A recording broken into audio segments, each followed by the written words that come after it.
సనాతన ధర్మం కోసం ప్రాణాలైనా ఇస్తా, చేతులెత్తి నమస్కరిస్తున్నా. ఆ ధర్మానికి హానిపై మౌనం సరికాదు. లౌకికవాదం అనేది వన్ వే కాదు, టూ వే. దానికి భంగం కలిగితే ఖచ్చితంగా నిలదీస్తా. మధుమెక్కి మాట్లాడుతున్న ప్రణవ్రోలు అంటున్న డిప్యూటీ సీఎం పవన్ కళ్యాణ్ ఆగ్రహం. ప్రాయశ్చిత దీక్షలో భాగంగా దుర్గగుడి మెట్లను కడిగిన జనసేనాని మంగళవారం బెజవాడలోని కనకదుర్గమ్మ ఆలయం మెట్లను కడిగి పసుపు కుంకుమ పెడుతున్న డిప్యూటీ సీఎం పవన్ కళ్యాణ్. ఇక్కడ మనం చూడొచ్చు. లడ్డుపై సిట్ చీఫ్గా ఐజీ త్రిపాఠి, టీంలో DIG Gopinath, SP Harshavardhan. CM ఆమోదం, ఉత్తర్వులే తర్వాయి. వెంకన్న లడ్డు నాణ్యత కమిషాల భాగవతం అపచారానికి బాధ్యులను తేల్చనున్న సిట్. తిరుమల వెంకటేశ్వరుడి పరమ పవిత్ర లడ్డు ప్రసాదాన్ని కల్తీ చేసిన వారిని పని పట్టేందుకు సిట్ ఏర్పాటైంది. ఈ బృందానికి గుంటూరు రేంజ్ ఐజీ సర్వశ్రేష్ఠ త్రిపాఠి నాయకం వహిస్తున్నారు అంటూ ఒక వార్త ఇక్కడ చూడొచ్చు. ఆ పాపం బోర్డుదే, గల్లీకి దించి నెయ్యి కల్తీకి దారి. చిన్నా చితక వ్యాపారులు సైతం నెయ్యి అందించేలా అడ్డగోలు తీర్మానాలు. అనుభవం, సామర్థ్యం, నాణ్యత, టర్నోవర్ నిబంధనల్ని సడలింపు. అధికారంలోకి వచ్చి రాగానే తిరుమల నెయ్యిపైనే వైసీపీ కన్ను. తమ వారి కోసం రివర్స్ టెండర్లు, కొనుగోలు నిబంధనల్ని మార్చేసి వైవి సుబ్బారెడ్డి పాలక మండలి. తిరుమల లడ్డుకు కల్తీ నెయ్యి సరఫరా చేస్తున్నారనే విషయం శాస్త్రీయంగా వెలువడడంతో జగన్ జమానాలో జరిగిన అవకతవకలు ఒక్కొక్కటిగా వెలుగులోకి వస్తున్నాయి. అయిన వారికే టెండర్లు కట్టబెట్టే యోచనలో రివర్స్ టెండర్లతో పాటు నెయ్యి టెండర్ల నిబంధనలను వి సుబ్బారెడ్డి నేతృత్వంలో జరిగినాయంటూ ఒక వార్త ఇక్కడ చూడొచ్చు. 20 కార్పొరేషన్లకు నామినేటెడ్ పదవుల భర్తీ, బడుగులకు పెద్దపీట. అసెంబ్లీ సీట్లను త్యాగం చేసిన 8 మందికి అవకాశం. ఏపీ ఐఏసీ చైర్మన్గా ఉండి రామరాజు, మాజీ ఎంపీ కొనకళ్లకు ఆర్టీసీ, నెల్లిమర్ల డోన్ ఇన్ఛార్జీలకు కీలక పోస్టులు. వర్క్స్ బోర్డ్ చైర్మన్ పదవి అబ్దుల్ అజీజ్కు. లోకేష్ పాదయాత్రలో వాలంటీర్ల కన్వీనర్గా పనిచేసిన రవి నాయుడికి శాప్ బాధ్యతలు. టూరిజం కార్పొరేషన్ నూకసాని బాలాజీకి పనిచేసిన వారికి ప్రాధాన్యం ఇస్తూ పదవుల భర్తీ. యూనిట్లు, క్లస్టర్లు ఇన్ఛార్జీలకు అవకాశం. 20 చైర్మన్లు, 79 మంది సభ్యుల పేర్లతో తొలి జాబితా. టీడీపీకి 16, బీజేపీకి 1, జనసేనకు 3 అంటూ ఒక వార్త ఇక్కడ చూడవచ్చు. జే గ్యాంగ్ ఆటకట్టు బలంగా బిగుస్తున్న సిఐడి వచ్చు. నాసిరకం మద్యం స్కామ్ దర్యాప్తులో ముందడుగు. ఏపీ బ్రూవరీస్ కార్యాలయంలో తనిఖీలు. మాజీ ఎండీ వాసుదేవరెడ్డి గది తెరచిన అధికారులు. మద్యం కేసులో కీలక ఆధారాల సేకరణ. మద్యం తయారీ కంపెనీలు ఎవరి చేతిలోకి నాడు బలవంతంగా వెళ్ళాయనేది తేలిన వైనం. తాజా సాక్ష్యాధారాలతో కొత్త కేసు నమోదు. తాడేపల్లి దోపిడీ భాగవతం త్వరలో వెలుగులోకి. వైసీపీ హయాంలో జే బ్రాండ్ పేరిట పేదల రక్తాన్ని పీల్చేసి వేల కోట్లు వేసుకున్న తాడేపల్లి ప్యాలెస్లో అవినీతి మద్యం కంపు ముక్కపుటాలు అదిరేలా వస్తుంది. మద్యం తయారీ మొదలు కొనుగోలు వరకు, సరఫరా నుంచి విక్రయాల వరకు అన్నీ నాడు జగన్ గ్యాంగ్ గుప్పిట్లో పెట్టుకుంది. ఈ గ్యాంగ్ ఆనాడు సాగించిన అక్రమ దందా వెలికి తీసే పనిలో నిమగ్నమైంది సిఐడి. మంగళవారం కీలక ముందడుగు వేసింది. 3 నెలల క్రితం నమోదైన కేసులో సీజ్ చేసిన ఏపీ బెవరేజెస్ కార్పొరేషన్ల మాజీ ఎండీ వాసుదేవరెడ్డి గదిని సిఐడి అధికారులు జల్లెడ పట్టారు. అక్కడికి ఫైళ్లు, డాక్యుమెంట్లు, కంప్యూటర్లోని సమాచారాన్ని విశ్లేషించిన క్రమంలో జే బ్రాండ్ డొంక భారీగా కదిలినట్టు సమాచారం. బాధ్యులకు సంఖ్యలు వేసేందుకు సిఐడి అధికారులు సిద్ధమవుతున్నారు అంటూ ఒక వార్త ఇక్కడ చూడొచ్చు. గురుకులాల ఘోష గత 5 ఏళ్లుగా పూర్తిగా నిర్లక్ష్యం. ఇప్పటికైనా పరిస్థితి మారేనా? దయనీయంగా పిల్లల మెను, కలుషితాహారంతో ఇబ్బందులు, మరుగుదొడ్ల నిర్వహణ అస్తవ్యస్తంగా, వేధిస్తున్న టీచర్ల కొరత, పర్యవేక్షణ నిల్, తగ్గిన అడ్మిషన్లు, ఫలితంగా అంతంతే. సంక్షేమ హాస్టళ్లు మరీ అధ్వానం, ప్రక్షాళన చేయాలని తల్లిదండ్రుల వినతి. రఘురామ కేసులో విజయపాల్కు హైకోర్టు షాక్. సిఐడి మాజీ ఏఎస్పీ ముందస్తు బెయిల్ పిటిషన్ కొట్టివేత. పౌరుల స్వేచ్ఛ హరించేందుకు అధికారులకు లైసెన్స్ ఇవ్వలేదు. విజయపాల్పై ఆరోపణలు చాలా తీవ్రమైనవి, ఆయన్ను విచారించాల్సిన అవసరం ఉంది అంటూ న్యాయమూర్తి స్పష్టీకరణ.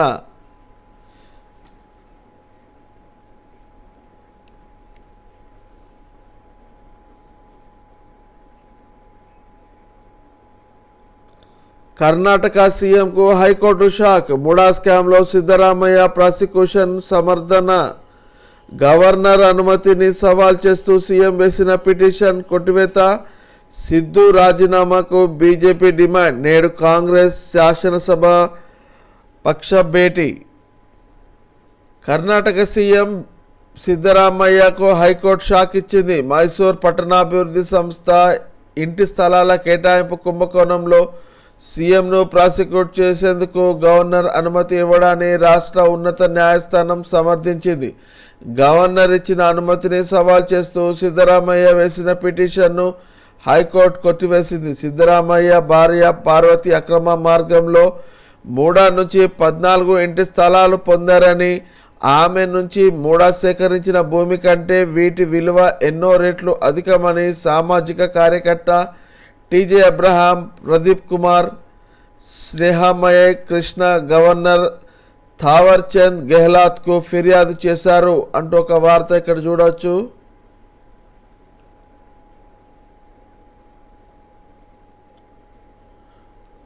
ఇక లెబనాన్పై గాజా తరహా దాడులు.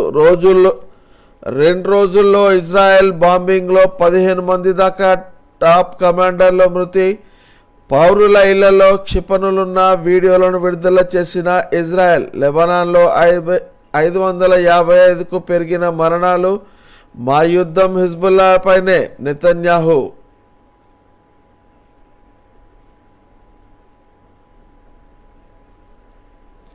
ప్రధాని రాష్ట్రపతి హిందువులు కాదా, అందుకే గోహత్యను నిషేధించటం లేదు.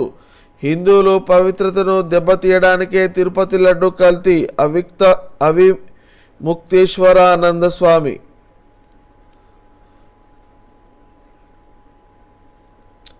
నిర్మాణమే పూర్తి కాని అయోధ్య రామాలయంలో విగ్రహ ప్రతిష్ఠ పూజలేమిటని ప్రశ్నించి అప్పట్లో మోడీ ప్రభుత్వాన్ని ఇరుకున పెట్టిన జ్యోతిర్మఠ్ శంకరాచార్య అవిముక్తేశ్వరానంద్ సరస్వతి మరోసారి సంచలన వ్యాఖ్యలు చేశారు. దేశంలో గోహత్యను నిలిపివేయని ప్రధాని, రాష్ట్రపతి అసలు హిందువులే కాదన్నారు. ఇప్పటి వరకు ఆ అత్యున్నత పదవులను అధిష్ఠించిన వారెవరూ హిందువులు కాదని, కాబట్టే దేశంలో గోహత్య ఇప్పటికీ కొనసాగుతుందని ఆయన విమర్శించారు అంటూ ఒక వార్త ఇక్కడ చూడొచ్చు. చైనా భారత్ మధ్య నలిగిపోయాం. శ్రీలంక అధ్యక్షుడు దిశనాయకే వ్యాఖ్య. ప్రధానిగా హరిణి అమరసూర్య ప్రమాణం.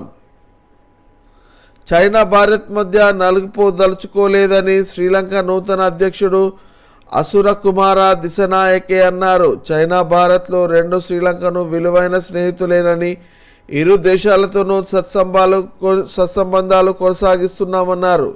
కాగా శ్రీలంక నూతన ప్రధానిగా హరిణి అమరసూర్య నియమితులయ్యారు. మంగళవారం ఆమెతో దిశనాయకే ప్రమాణ స్వీకారం చేయించారు.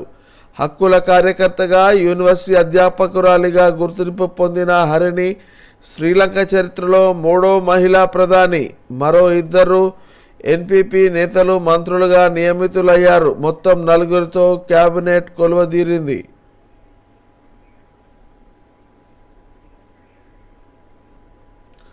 యూనివర్సిటీలకు 5 ఏళ్ల యాక్షన్ ప్లాన్. ప్రభుత్వ వర్సిటీల బలోపేతం చేయాలి. విద్యా ప్రమాణాల్లో ర్యాంకులు మెరుగుపరచాలి. ఉన్నత విద్యాశాఖ సమీక్షలో ముఖ్యమంత్రి. గత ప్రభుత్వ అసమర్థ విధానాల వల్ల ఉన్నత విద్యారంగం గాడి తప్పిందని ముఖ్యమంత్రి చంద్రబాబు నాయుడు అన్నారు. ఈ రంగాన్ని పట్టాలెక్కించి తిరిగి గాడిలో పెట్టేందుకు స్వల్ప దీర్ఘకాలిక ప్రణాళికలు అమలు చేయాలని అధికారులను ఆదేశించారు.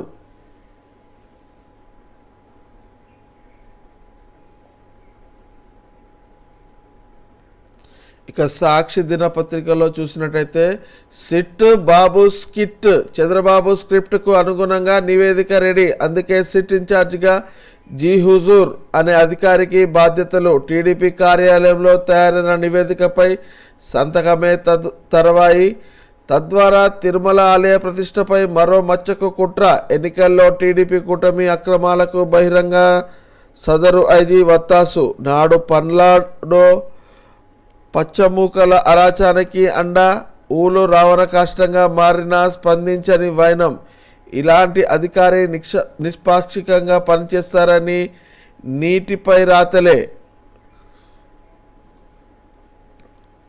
శ్రీవారి లడ్డుపై దుష్ప్రచారం తన మెడకే చుట్టుకుంటుండడంతో మంత్రి చంద్రబాబు నాయుడు దాని నుంచి తప్పించుకోవడానికి తన నమ్మకస్తులతో కూడిన సొంత టీంకు తూతు మంత్ర దర్యాప్తు బాధ్యతలు అప్పగించడం చర్చనీయాంశమైంది.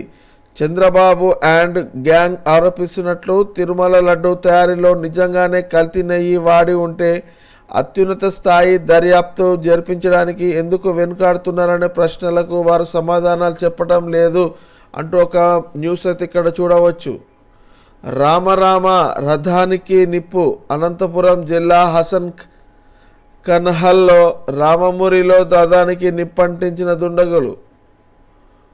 సోమవారం అర్ధరాత్రి పెట్రోల్ పోసి తగలబెట్టిన వైనం మంటలు వస్తుండటంతో గమనించి ఆర్పేసిన గ్రామస్తులు. అప్పటికే సగం కాలిపోయిన రథం. ఇది ముమ్మాటికి టీడీపీ వాళ్ళే పనే అంటున్న గ్రామస్తులు. పోలీసుల అదుపులో 2 కీలక వ్యక్తులు. వ్యవహారం టీడీపీకి చుట్టుకోకుండా పెద్దల మంతనాలు అంటూ ఒక వార్త చూడవచ్చు. కొనసాగున్న దాడులు ప్రతిదాడులు. ఇజ్రాయెల్ ఆర్మీ లెబనాన్లోని హెజ్బొల్లా మిలిటెంట్ల మధ్య దాడులు ప్రతిదాడులు మంగళవారం కూడా కొనసాగాయి. తమ దాడిలో Hezbollah senior commander Ibrahim Muhammad al Qubaisi మరణించాడని ఇజ్రాయెల్ ప్రకటించింది. లెబనాన్పై ఇజ్రాయెల్ చేపట్టిన భీకర దాడుల్లో మృతుల సంఖ్య 564కు చేరింది. హిందువులంతా ఏకం కావాలి. సనాతన ధర్మంపై ఇష్టం వచ్చినట్టు మాట్లాడితే ఉపేక్షించను. హిందువులు కనీసం కోపం తెచ్చుకోకపోతే ఏం చేయగలం? సెక్యులరిజం 1 వే కాదు 2 వే. అల్లా జీసస్ను ఎవరైనా ఏమైనా అనగలరా? సున్నిత అంశాలపై ప్రకాష్ రాజ్ తెలుసుకొని మాట్లాడాలి. ఉప ముఖ్యమంత్రి పవన్ వ్యాఖ్యలు. ఇక హజ్ దరఖాస్తు గడువు 30 వరకు పొడిగింపు. హజ్ 2025 యాత్ర దరఖాస్తుల గడువు హజ్ కమిటీ ఆఫ్ ఇండియా మరోసారి పొడిగించింది.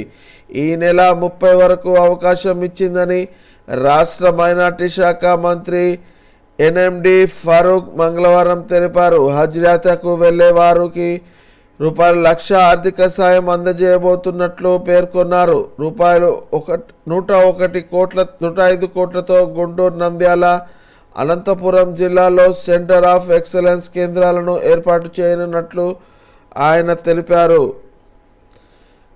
కట్టలిచ్చినోళ్ళకే కట్టబెట్టారు. సబ్ రిజిస్టర్ బదిలీల్లో భారీగా చేతులు మారిన నగదు. మెరిట్ ఊసే లేదు. టాప్ 10లో ఉన్న దక్కని మంచి పోస్టింగ్లు. డబ్బులు ఇచ్చిన వారికి అర్హత లేకపోయినా ప్రాధాన్యత సెంటర్లు పటమట. మధురవాడ రేటు ₹2 కోట్ల పైనే. అందరికంటే జూనియర్లకు పటమట సబ్ రిజిస్టర్ పోస్టు. 25 ప్రధాన సెంటర్లో పొలిటికల్ పోస్టింగ్లు. మిగిలిన వాటిని అమ్ముకునే ఉన్నతాధికారులు సిండికేట్. బదిలీ గడువు ముగిసిన కేంద్ర కౌన్సిలింగ్ అంటూ ఒక వార్తను ఇక్కడ చూడవచ్చు.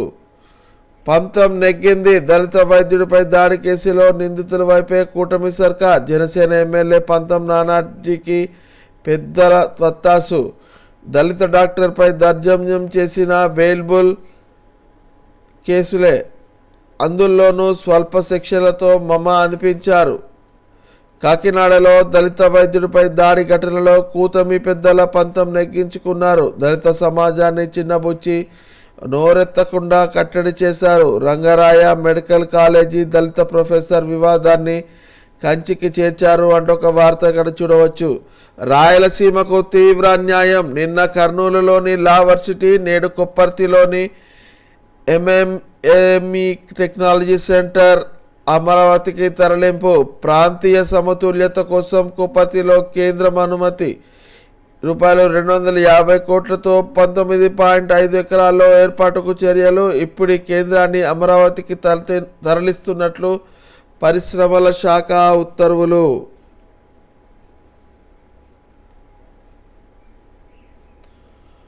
వాతావరణ అంచనాలో అగ్రపథం సాక్షితో ఐఎండీ డైరెక్టర్ మృత్యుంజయ మహాపాత్ర. తుఫాను సూచనలను ఖచ్చితంగా దాదాపు 86%.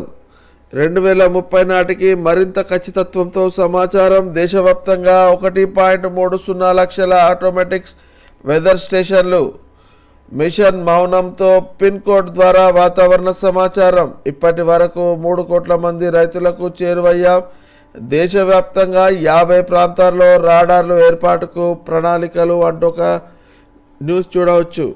ఉత్తరాంధ్ర ఒడిశా తీరంలో అల్పపీడనం. కోస్తాంధ్రకు భారీ వర్ష సూచన. మధ్య బంగాళాఖాతంలో ఉన్న ఉపరితల ఆవర్తనం ప్రభావంతో పశ్చిమ మధ్య బంగాళాఖాతం సరిహద్దులో ఉన్న ఉత్తరాంధ్ర దక్షిణ ఒడిశా తీరానికి ఆనుకొని మంగళవారం అల్పపీడనం ఏర్పడింది. అది ప్రస్తుత వాయువ్య బంగాళాఖాతం వద్ద స్థిరంగా కొనసాగుతుంది. దీని ప్రభావంతో బుధ గురువారాల్లో కోస్తా జిల్లాలో పలుచోట్ల తేలికపాటి నుంచి మోస్తారు వర్షాలు, 1-2 చోట్ల అతి భారీ వర్షాలు కురుస్తాయని విశాఖ తుఫాను హెచ్చరికల కేంద్రం అధికారులు తెలిపారు. రాయలసీమలో మోస్తారు వర్షాలకు ఆస్కారం ఉందని వెల్లడించారు అంటూ ఒక వార్త ఇక్కడ చూడొచ్చు.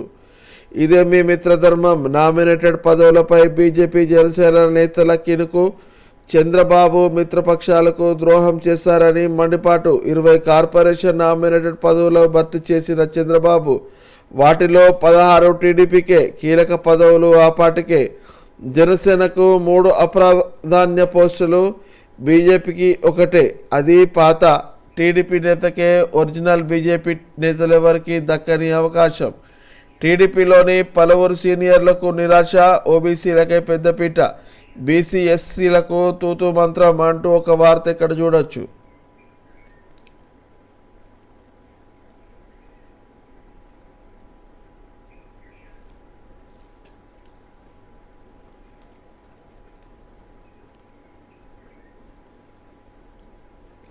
బాబు తెచ్చిన నెయ్యే. చంద్రబాబు సీఎంగా ప్రమాణం చేసిన జూన్ 12 నుంచే టీటీడీకి నెయ్యి సరఫరా ప్రారంభించిన తమిళనాడు డైరీ. వైఎస్ఆర్సీపీ ప్రభుత్వ హయాంలో 1 గ్రాము నెయ్యిని కూడా టీటీడీకి సరఫరా చేయని ఏఆర్ డైరీ ఫుడ్స్ అంటూ దాని వివరాలు ఇక్కడ మనం చూడవచ్చు. యుక్రెయిన్లో శాంతి నెలకొనాలి నరేంద్ర మోడీ ఆకాంక్ష. న్యూయార్క్లో యుక్రెయిన్ అధ్యక్షుడు జెలెన్స్కీతో సమావేశం. అమెరికా పర్యటన ముగించుకొని స్వదేశానికి పయనమైన మోదీ. దొంగగా ముద్ర వేసేందుకే జైల్లో కేజ్రీవాల్. కేవలం దొంగగా తనపై ముద్ర వేసేందుకే మోడీ ప్రభుత్వం తనను జైల్లో పెట్టిందని ఆప్ జాతీయ కన్వీనర్ కేజ్రీవాల్ విమర్శించారు. హర్యానాలోని సిర్సాలో మంగళవారం ఆయన రోడ్ షోలో పాల్గొన్నారు. నేను అవినీతి పరుడను కాదని నా బద్ధ శత్రువు కూడా తెలుసు. నన్ను 5.5 నెలలు జైల్లో ఎన్నో ఇబ్బందులు పెట్టారని, ఆయన పెట్టిన వెనుకడుగు వేయలేదని. నేను హర్యానా వాడిని, ఎవరితోనైనా పెట్టుకోవచ్చు కానీ హర్యానా వాళ్ళతో కాదు అన్నారు. ఇక శ్రీలంక ప్రధానిగా హరిని అంటూ ఒక వార్త ఇక్కడ చూడొచ్చు.